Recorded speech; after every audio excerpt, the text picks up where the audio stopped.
हाँ जी, बताइए। हाउस में पर वैसे तो मतलब हानि हानि का ग्रह है ना बेसिकली, व्यय हानि खर्च कौन का। सा वाला ग्रह है? अच्छा, बारहवां घर आप हानि का या व्यय भाव की बात कर रहे हैं उसमें? हाँ जी, हाँ जी। हाँ जी, बारहवां घर माना जाता है वैसा। बट चीज क्या है कि आप एट द सेम टाइम वो सारी चीजें आपके हाथ से नहीं जाती, सबसे रिफाइंड फॉर्म आपके पास रह जाती है, वो है आपकी आत्मा। तो इसलिए जब आपकी डेथ हो जाती है तो सबसे रिफाइंड फॉर्म शुक्र आपके पास है। तो मेरा मतलब ये है कि दुनिया में जितनी भी चीज है ना, वो समय के साथ निकलती रहती है। व्याय भाव है, निकलते रहता है, जो आपके काम का नहीं है, जो रिफाइंड फॉर्म नहीं है। और आखिरी में जो बॉडी जो रिफाइंड नहीं है वो भी निकल जाती है आपके हाथ से। तो सबसे रिफाइंड फॉर्म आत्मा आपके पास पड़ी हुई है। तो यू तो वांट टू इसलिए से कि आप ये बोलना चाह रहे हैं कि जो 12th हाउस में आदमी मैच्योर हो जाता है, यू वांट टू से। हाँ, देखो, जो हमारा जो 1 से 12 का जो सेगमेंट है ना, वो हमारा जीना है, जो हमारी बॉडी है वो समझ लीजिए। तो अभी हम लोग जो इस बॉडी में आए हुए हैं और इस बॉडी के साथ जो हमारा टाइमलाइन है, टिपिकली तो बॉडी को कपड़ा माना जाता है, पर एक्सेप्ट करना बड़ा मुश्किल होता है कि कपड़ा है ये, मतलब क्योंकि हम उसमें जी रहे हैं। तो जैसे वो हम पढ़ते हैं कि जैसे इंसान कपड़े चेंज करता है, वैसे जो आत्मा है वो शरीर चेंज करती है। तो एक्सेप्ट करना मुश्किल होता है, बढ़िया भी नहीं लगता, फील गुड फैक्टर भी नहीं आता। बट बात ये आती है कि जब आप बहुत ज्यादा अपनी लाइफ में हाईएस्ट लेवल अचीव कर लेते हो, जो आपको अचीव करना होता है, आपका पर्पस सॉल्व हो जाता है और आप खुश होते हो अपनी लाइफ में, आप हर चीज पा लेते हो जो आपको चाहिए, फिर ना जीने की इच्छा खत्म हो जाती है। और जीने की इच्छा खत्म नहीं होती, उससे नेक्स्ट लेवल जाने की इच्छा होती है। नेक्स्ट लेवल मतलब कि बीमारी, बॉडी में बीमारी होनी शुरू हो जाती है, या बॉडी साथ देना बंद हो जाती है। तो आपको लगता है यार कितना अच्छा था वो पहले, वो बॉडी इतनी स्ट्रांग थी, अच्छी थी, और उतनी मुझे अब मैं जब सब कुछ जानता हूँ तो काश मेरे पास वैसी बॉडी होती जिसमें सारा ये इन्फॉर्मेशन, सारा ये नॉलेज, सारा ये मेरी हेल्दीनेस और स्पिरिचुअलिटी मेरे को उस बॉडी, वैसी बॉडी मिले जो उसको सपोर्ट कर सके। तो बंदा खुद एक तरीके से रिक्वेस्ट करता भगवान से कि भगवान अब मेरे को उठा लो, क्योंकि मुझे ना वो वाली बॉडी चाहिए जहां पर ना मैं बात नहीं कर रहा परम धाम की, वो सब बातें वो तो स्पिरिचुअल हो गया। पर मैं नेचुरल बॉडी की ही बात कर रहा हूँ कि आप नेक्स्ट बॉडी की डिमांड तब करते हो कि मतलब मेरे को वो वाली बॉडी चाहिए जिसमें मेरा ना ये शक्तियां काम करे, ये नॉलेज काम करे, ये मतलब मेरा जो जिंदगी, जो स्पिरिचुअलिटी मैंने अर्न की है वो काम करे। ये बॉडी तो स्टार्टिंग से इतना दिमाग काम नहीं करता था, बचपन में तबीयत भी खराब होती थी, तो स्टार्टिंग से ही दिमाग काम करने का था, मुझे वो वाली बॉडी हो जिसमें दिमाग काम करे। तो डिपेंड करता है। तो पॉइंट ये है कि सचमुच आप उस तरीके से जाते हैं कि आप जैसे लोग कपड़े चेंज करते हैं, जैसे लोग बॉडी चेंज करते हैं। तो जिस तरीके, तो अल्टीमेटली शुक्र is the most refined thing that you have. तो जब आपके व्याव भाव से सामान खत्म होते रहता है, तो जैसे जैसे आप समझेंगे, जो हमारे स्टीव जॉब्स थे और जैसे हमारे मार्क जकरबर्ग है, वो कितना ज्यादा क्लियर है कि मुझे तो एक ही टी शर्ट पहननी है, तो मेरे को और कोई पहनना ही नहीं है, मेरे को एक ही ड्रेस पहननी है हर समय। क्या हो गया, उन्होंने समझा कि एक यही कलर मुझे सूट करता है, यही कलर मुझे कंफर्टेबल लगता है, यही कलर मेरे लिए मोस्ट रिफाइंड कलर है। और यही ब्रांड, मैं बता रहा हूँ, वो जो टी शर्ट पहन रहे हैं ना, वो टी शर्ट ऐसा नहीं होगा कि आप समझ लीजिए कि 10-15 ब्रांड की होगी, नहीं। वो एक ही पर्टिकुलर ब्रांड का होगा, चाहे वो घटिया ब्रांड हो चाहे वो अच्छा ब्रांड हो, इससे फर्क नहीं पड़ता। But the brand that totally suits him और ही फील्स कि ये ब्रांड मुझे पसंद आता है। जो चाहे टी शर्ट घटिया है, लेकिन वो ब्रांड या फिर वो जो जैसे लिया हुआ टी शर्ट, वो सबसे ज्यादा क्लियर होगा कि मुझे यही चीज क्वालिटी का कपड़ा पसंद है, यही उसका वेटेज होना चाहिए, यही फैब्रिक होना चाहिए, मोस्ट का refined form of the cloth जो उनको चाहिए, चाहे कलर सेम कर दिया उन्होंने। तो अब क्या है, अगर अगर बर्गर खा रहे हैं, खाएंगे तो नहीं बर्गर वैसे, अगर कुछ और खा रहे हैं, तो टोमेटो सॉस गिर गई टी शर्ट पे, कोई टेंशन नहीं, बैग में रखी है, एक निकाली दूसरी पहन ली।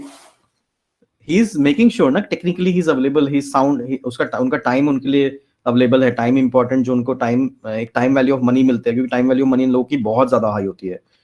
बिकॉज क्या है कि इन लोगों की इतनी ज्यादा time value of money high होती है कि क्योंकि लग्जरियस होता है, इनको पता होता है एक सेकंड में मिस किया तो हमने हजारों डॉलर मिस कर दिए, मतलब टाइम के। तो ये टाइम वेस्ट कर ही नहीं सकते। Even T shirt decide decide करने पे भी टाइम वेस्ट होता है, तो उन्होंने टी शर्ट का कलर ही सेम कर दिया ताकि सोचने की जरूरत ना पड़े कि टाइम वेस्ट कहां पर हो रहा है। तो वहां पर भी वो टेक्निकली स्ट्रांग हुए, वहां पर भी शुक्र ने सबसे मोस्ट रिफाइंड ऑफ टाइम बना दिया। तो जिन लोगों का शुक्र सूर्य के साथ आ जाए, तो उनके साथ ये हो जाता है कि वो ना अपने टाइम के बारे में बहुत ज्यादा पर्टिकुलर हो जाते हैं। और ये लोग दूसरे लोगों के फोन नहीं उठाते, ये लोग बहुत स्पेसिफिक लोगों के फोन उठाते हैं। और अगर आप इन लोगों को से बात कर रहे हो और आपने 15 मिनट से ज्यादा बात की, तो ऑटोमेटिकली आपका बाद में फोन नहीं उठाएगा, या फिर आप ऐसा नहीं बोलूंगा कि ये नहीं उठाएगा, ऑटोमेटिकली क्या होगा, जब आप फोन करोगे ना, आप ऐसे टाइम फोन करोगे जिस समय ये फोन के आसपास नहीं होगे, क्योंकि उनको टाइम वेस्ट करना ही नहीं है। जैसे जैसे शुक्र स्ट्रांग होता रहेगा सूर्य वालों के साथ, अगर सूर्य के साथ शुक्र जुड़ा हुआ है, वैसे वैसे इनका टाइम ऑफ कम्युनिकेशन कम रहेगा आपसे। अगर आप इलाइट पर्सन हो, आप अगर आपसे लंबी बात इन्होंने कर ली तो आपके लाइफ में पैसा आने वाला है। ये टेक्निक्स आती है निमित्त में, बता रहा हूं मैं आपको अभी से।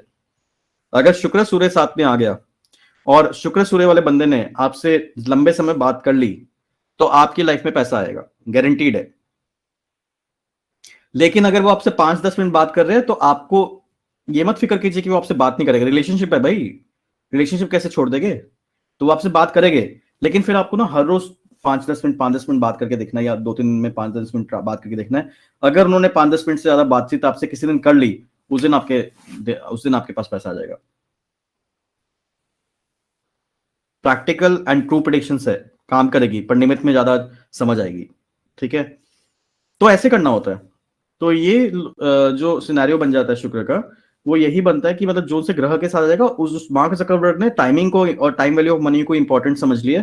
कपड़े मतलब एक पर्टिकुलर टाइप का कपड़ा पहन लिया, तो ही इज वेरी क्लियर कि मुझे कौन सा कपड़ा सही लगता है, कौन सा नहीं लगता है, कौन से ग्रह के साथ कनेक्शन होगा उस पर तो डिपेंड करेगा ही, पर ये एक टाइम का उन्होंने इससे सॉर्ट आउट किया। Secondly, what suits me as a person, वो सूर्य वाला ही बात आ गया फिर से, मैं कौन हूं, मेरी आइडेंटिटी क्या है, तो मैं उस हिसाब से मुझे ये सूट करता है, तो हाँ ठीक है, मैं इसको पहन रहा हूं।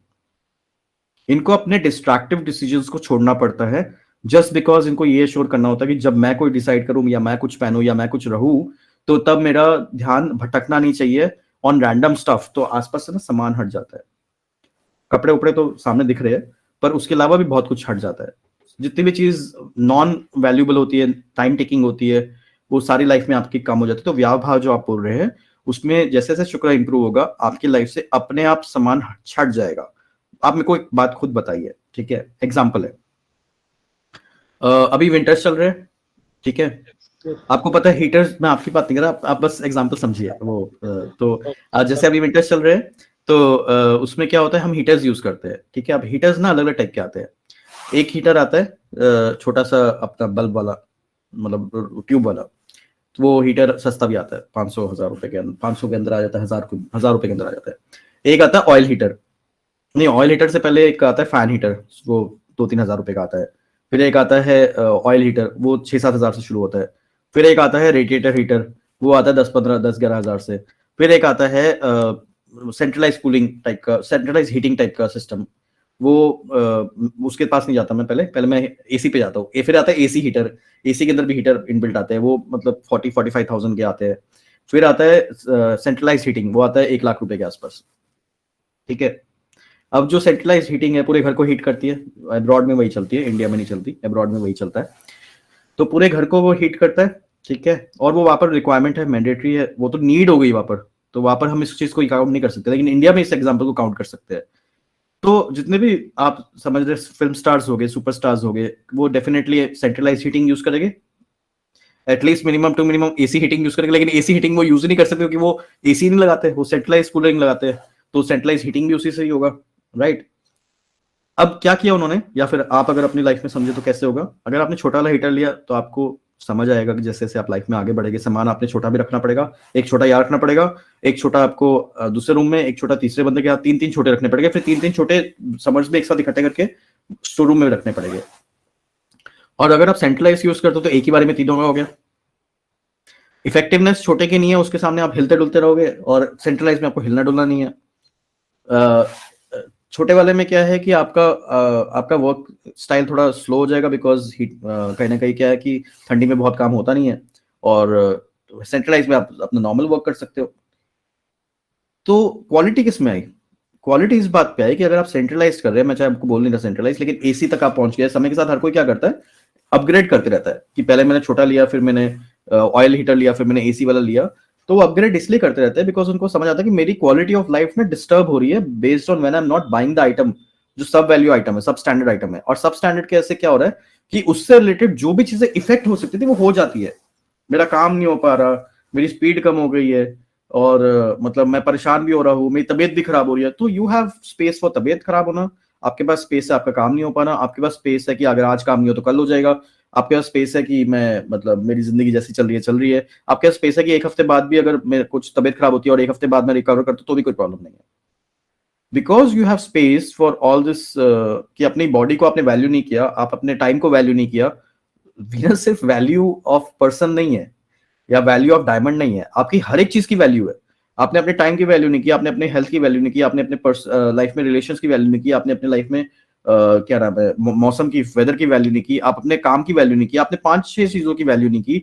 उसके चक्कर में क्या है कि आपकी लाइफ नहीं अपग्रेड हुई, आपकी लाइफ में पैसा नहीं आया, फिर आप कंप्लेंट कर रहे हो, मैं आपकी बात नहीं कर रहा, फिर मतलब लोग कंप्लेंट कर रहे हैं कि लाइफ में पैसा नहीं आया।